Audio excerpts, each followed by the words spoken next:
A news update sponsored by ProSkill Hub. Get your dream job. Address: Ground floor, John Tower, college चौराहा, रीवा। नमस्कार, स्वागत है आपका Vindhya times में। मैं हूं आपके साथ स्वाति। झारखंड में तैनात रीवा के एक जवान बड़े हादसे का शिकार हो गए। घायल जवान सीपी तिवारी सीआरपीएफ में सहायक कमांडेंट के पद पर तैनात हैं। सुबह अन्य जवानों के साथ वह सर्च अभियान चला रहे थे। इसी दौरान नक्सलियों के द्वारा बिछाया गया आईईडी ब्लास्ट हो गया। धमाका इतनी तेज था कि स्प्लिंटर सीधे उनके गाल को चीरता हुआ निकल गया, जिसकी वजह से वह बुरी तरह घायल हो गए। गनीमत रही कि सर्चिंग ऑपरेशन के दौरान सभी जवानों के बीच काफ़ी दूरी थी, अन्यथा एक बड़ा हादसा हो सकता था। मौके पर तैनात अन्य जवानों ने आईईडी ब्लास्ट की सूचना अपने सीनियर अधिकारियों को दी, जिसके बाद उन्हें सेना के हेलीकॉप्टर से रांची के अस्पताल ले जाया गया, जहां पर उनका उपचार किया जा रहा है। सीआरपीएफ 197 बटालियन के सहायक कमांडेंट सीपी तिवारी 24 जुलाई की सुबह लगभग 7:30 बजे सर्च ऑपरेशन के दौरान भारतीय कम्युनिस्ट पार्टी माओवादियों द्वारा लगाए गए 10-10 किलो के शक्तिशाली आईईडी विस्फोट में स्प्लिंटर लगने से गंभीर रूप से घायल हो गए हैं। उनके गाल को स्प्लिंटर चीरते हुए पार हो गई थी। उनका इलाज रांची के मेडिकल अस्पताल में चल रहा है। अभी वे खतरे से बाहर बताए जा रहे हैं। सूत्रों का कहना है कि तुम्भाका जंगल क्षेत्र में नक्सलियों की गतिविधियों की सूचना मिलने के बाद तय एसओपी का पालन करते हुए सहायक कमांडेंट सीपी तिवारी अपने जवानों के साथ सर्च अभियान चला रहे थे। जानकारी के मुताबिक सारे जवान एक दूसरे से काफी दूरी पर थे, तभी नक्सलियों द्वारा शक्तिशाली आईईडी विस्फोट किया गया, जिसमें एक स्प्लिंटर लगने से सहायक कमांडेंट गंभीर रूप से घायल हो गए थे। घटना के बाद सेना के हेलीकॉप्टर से उन्हें रांची मेडिकल अस्पताल भेजा गया।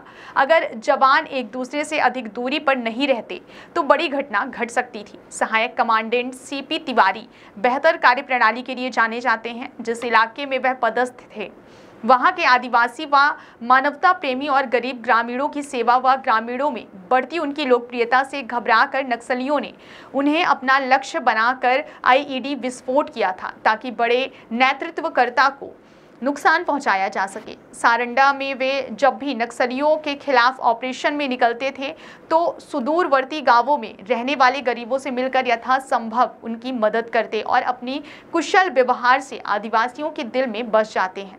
अगर उनके कैंप में कोई गरीब किसी प्रकार की मदद हेतु आता है तो उसके लिए भी वे सदैव खड़े रहते हैं और किसी को निराश होकर वापस नहीं जाने देते हैं। आपको बता दें, सारंडा के ग्रामीण उनके व्यवहार से काफ़ी प्रभावित रहते हैं। बता दें, घायल सहायक कमांडेंट सीपी तिवारी अतरैला थाना क्षेत्र के जुनहा गांव के रहने वाले हैं। बहुत बहुत धन्यवाद। हमारे भाई हैं और जानकारी मीडिया की तरफ से आज मिली सुबह, और इसके बाद मोबाइल में उनका फ़ोटो देखे तब मुझे संतोष हुआ कि हाँ ठीक है, बच गए हैं। नहीं तो पहले तो जानकारी मिली कि बहुत ज़्यादा चोट लगी, गंभीर रूप से घायल हो गए हैं। फिर पता लगा कि उनको रांची अस्पताल में ले आए और वहाँ पर इलाज चल रहा है। अब जो है तो ठीक है और भगवान की कृपा से बच गए हैं। तो आप लोगों को कैसे मतलब सूचना मिली और क्या उनके बात हुई उनसे? उनसे बात तो मेरी नहीं हुई, और फ़ोटो मैंने देखा तो मोबाइल से तो चोट लगी है, गाल में ज़्यादा लगी है और झटका लगा है, और अभी अस्पताल में है। और सोमवार की घटना है, लेकिन हम लोगों को मिली नहीं, पहले से कोई जानकारी नहीं मिली, फ़ोन से कोई संपर्क नहीं हुआ। तो अभी उनके पास कौन होंगे? अभी उनके पास घर के तो लोग कोई नहीं है, वहाँ नहीं जाने दिए हैं। उनके पास वही जो उनके डिपार्ट के लोग हैं। सर, डिपार्टमेंटल उनका इलाज चल रहा है? हाँ, इलाज चल रहा है।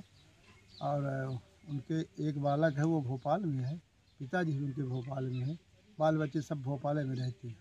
यहाँ घर में हम बड़े भाई हैं, हम उनके बड़े पिताजी के लड़के हैं, हम भर यहाँ पर रहते हैं। A news update sponsored by ProSkill Hub. Get your dream job. Address: Ground floor, John Tower, college चौराहा, रीवा।